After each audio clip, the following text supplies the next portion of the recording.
Hey everyone, Chris here. I wanted to do a really quick video where I talked about something that I spoke about in my last video dealing with these countertop extensions that I made, specifically dealing with the paint that I used, the countertop paint from Rustoleum. I've found it to be very durable and I'm happy with it, but there are a couple of caveats that I want to talk about. One of them has to do with the kind of characteristics of the surface once you're done painting it. It is something that's painted on with just a paintbrush. The countertop is a very flat, smooth surface. And when I painted it on as a test, I used a sink cover that I could take off, which had the exact same surface as the rest of the counter space here.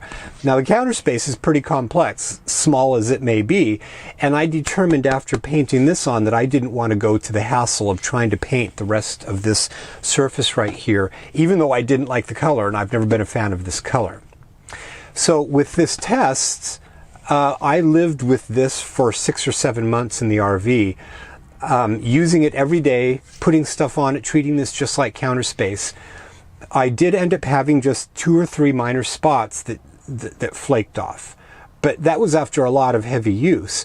And so when I was building the stovetop extensions, I ended up just putting one more coat on here, and it's been very, very durable since. So on this much more smooth surface that is a replica of the countertop, the native countertop, there is a little bit of pattern to it, of the brush stroke pattern. It's entirely possible that if I had used a higher quality professional grade brush that would have even been minimized, and it's not even terribly great. I've tried to take some photographs to show that you can see some of that natural patterning, and that may be something you're concerned about if you're going to be painting a much larger surface area. Now, I used just a dollar store paintbrush, really, just nothing super complex. And like I said, if I had used a Home Depot or Lowe's professional grade paintbrush, I probably could have gotten it even smoother.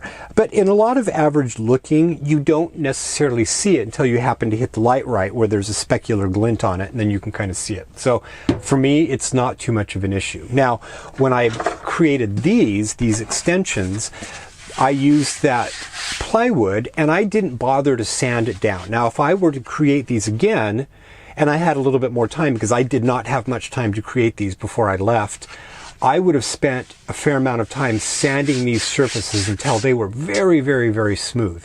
But there was just the natural roughness of that Luan product. And because of that, painting it on here, this does have a little bit more of the visible finish to it, imperfections. Again, for me, I don't care, but that may be something that you want to be concerned about. More so on this than on the surface that was much more flat, with much smoother surface characteristics natively, okay? And on both of them, like I mentioned, I am not careful at all how I treat these surfaces. I am constantly taking pots and pans and banging them on here, and putting things on and just throwing stuff all over them. The only thing that I've noticed is that if you're cutting directly on them, you have the potential to leave a cut mark, and I do have a few of those. But frankly, a lot of surfaces have that potential. So that is something that you might want to consider, is use a cutting board. Don't cut directly on them. The other thing to be aware of is that paint stinks to high heaven when you're working with it. It's a solvent based and it's going to stink pretty bad. So if you're living in your RV and you're thinking about doing it, you're going to need to be well ventilated for 3 or 4 days while that paint cures. And even after that, for a while, there's going to be a little bit of a residual smell until it really cures. So just know that. That's something you may have to do. When I created my countertop extensions, I left them in a garage for a week for them to really cure. So just know that there is going to be some smell involved. So anyway, I just wanted to do another quick video where I talked about my experience with the Rustoleum Countertop paint. Hope you find this useful.